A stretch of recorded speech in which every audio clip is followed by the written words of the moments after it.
આણંદના મહેડાઓમાં વરસાદ બાદ જળબંબાકાર મુખ્ય રસ્તાઓ પર હજુ પાણી ભરાયા। 24 કલાક બાદ પણ પાણી ઓસર્યા નહીં। વાહન ચાલકો વૈકલ્પિક રસ્તા લેવા મજબૂર બન્યા। પાણી ભરાતા જનજીવન પર ભારે અસર જોવા મળી છે। વર્ષો જૂની સમસ્યા યથાવત હોવાનો આક્ષેપ। તંત્ર પાસે ઝડપી કાર્યવાહી કરવાની સ્થાનિકોની માંગ।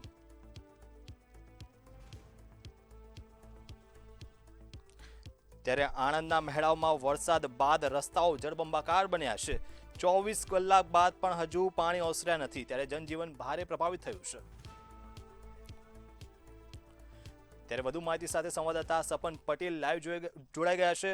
સપન, આણંદના મહેડાઓમાં વરસાદ બાદ પણ રસ્તાઓ અત્યારે જળબંબાકાર જોવા મળ્યા છે। તંત્ર દ્વારા હજુ પણ કોઈ કાર્યવાહી કરવામાં નથી આવી। પાણી નિકાલની કાર્યવાહી હોય કે કોઈ પણ બીજા પ્રકારની કાર્યવાહી કરવામાં નથી આવી, ત્યારે શું વધુ વિગતો? ચોક્કસથી જે પ્રકારની માહિતી આણંદના મેળાઓથી સામે આવી રહી છે, છેલ્લા 24 કલાકથી વરસાદે વિરામ લીધો હતો, તે છતાં મેળાઓના મુખ્ય પ્રવેશ દ્વારો પર પાણી ફરી વળેલા જોવા મળ્યા। આ જે પાણી ભરાઈ ગયેલા છે તે પાણી કોઈ ઓછી માત્રામાં નથી ભરાયા, પરંતુ વધુ માત્રામાં ભરાયા છે, જેના કારણે વાહન વ્યવહાર ઠપ થઈ જવા પામ્યો છે। મેળાવ ગામના સરપંચ આપણી સાથે ઉપસ્થિત છે અને ઘણા સ્થાનિકો પણ આપણી સાથે જોડાયા છે। આપણે સીધા તેમને મળીને જાણવાનો પ્રયત્ન કરીશું। સરપંચ, લાંબા સમયથી સ્થાનિકો આ તકલીફોનો સામનો કરી રહ્યા છે, શું કહેશો?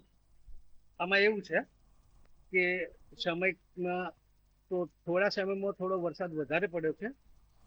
બીજી પરિસ્થિતિ એવી છે કે જે પાણીનો નિકાલ અમે 3 દિવસથી સતત પંચાયત પ્રશાસન જેસીબીથી કામ કરી રહ્યા છીએ, પણ જે જૂની સમસ્યા અમારી છે કોસ્ટની, એનો એક મોટો પ્રશ્ન છે અને જે પ્રશાસનને અમે જાણ કરી છે, તાલુકા પંચાયત, જિલ્લા પંચાયત અને અમારા રાજ્યમંત્રી કમલેશભાઈને પણ એની લેખિત જાણ કરી છે અને એમણે અમને આશ્વાસન પણ આપ્યું છે। સરપંચ, લાગી રહ્યું છે કે આ રજૂઆતોનું કોઈ પરિણામ નહીં આવી રહ્યું, કારણ કે જે પ્રકારની સમસ્યાથી સ્થાનિકો ઝૂમી રહ્યા છે એ સમસ્યા કોઈ નાની ના કહી શકાય, સામાન્ય નાગરિકોના જનજીવન પર અસર પડી રહી। આમાં કેવું છે કે અમે નાગરિકોની સાથે જ છીએ। પંચાયતમાં કોઈ એવો અવરોધ નહીં કે કોઈ નાગરિક એવી કોઈ રજૂઆત નહીં, બધા સમગ્ર ગામ ભેગું થઈ અને અમે આ પ્રશ્ન સોલ્વ કરવાનો પ્રયત્ન કરી રહ્યા છીએ, પણ પરિસ્થિતિ એવી છે કે પાણી ખસી નથી શકતું અને અમે એના માટેનો આ સમસ્યા લાંબા સમયથી છે, તો તમે અત્યારે પંચાયતની અંદર શું કાર્યવાહી કરી રહ્યા છો? મારા સમય દરમિયાન છેલ્લા 4 વર્ષમાં ક્યારેય આટલું પાણી ભરાયું નહીં। આ પહેલો જ પ્રસંગ એવો છે અને જેનો અમને અનુભવ થયો અને એના કારણે અમે પ્રશાસનને કાયમી ઉકેલ માટેનો પ્રશ્ન શોધી અને આ કોસવાળો જે પ્રશ્ન અમને દેખાતો હતો, જે ગામના વડીલોને અમે પૂછી અને એનું નિરાકરણ કરવા પ્રયત્ન કર્યો। પ્રશાસને એની જાણ કરી છે અને પ્રશાસને અમને આ જે સમસ્યા છે એ કેટલા સમયથી છે? આ સમસ્યા અમારે તો છેલ્લા મારી ગણતરી 20 વર્ષમાં પહેલી વખત બની આટલું પાણી ભરાયું। આ પાણી કેટલા દિવસથી ભરાયેલું છે? પાણી છેલ્લા 4 દિવસથી ભરાયેલું છે અને એમાં 2 ફૂટ લેવલ ઘટે છે, પાછો વરસાદ પડે એટલે પાછું 1 ફૂટ વધી જાય છે। વરસાદ છેલ્લા 24 કલાકથી સેજ પણ નથી ઘટતો, છતાં પણ આ પરિસ્થિતિ।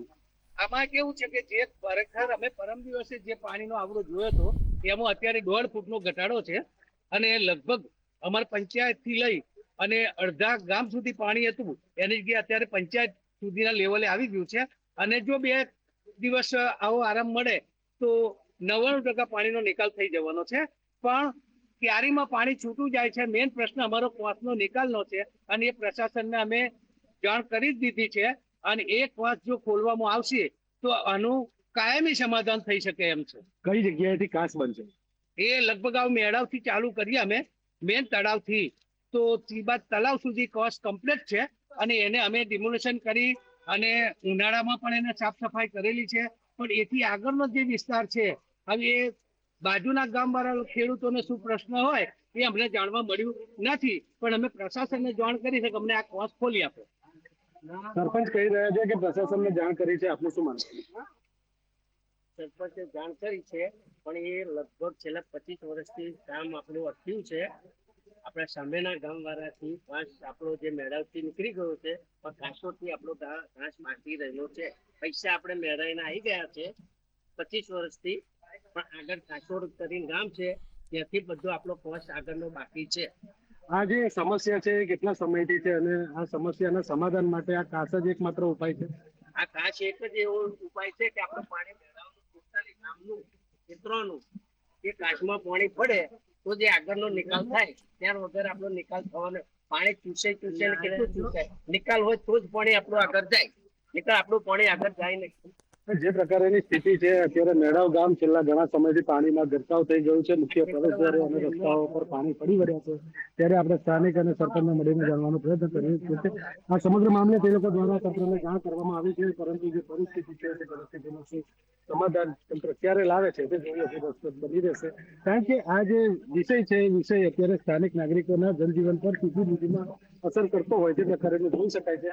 કારણ કે આ જે રસ્તો એ ગામનો મુખ્ય પ્રવેશ દ્વાર છે અને આ પ્રવેશ દ્વારની અંદર જ જો કેડસમાં પાણી ભરાયેલા હોય તો સ્થાનિકો કેવી મુશ્કેલીનો સામનો કરી રહ્યા હશે તે જોઈને દ્રશ્ય જોઈને અનુમાન લગાવી શકાય છે. હવે વહેલામાં વહેલી તકે આ સમસ્યાનું સમાધાન આવે તેવી જ માંગ ગ્રામજનો કરી રહ્યા છે. સમગ્ર માહિતી બદલ સપન આપનો આભાર.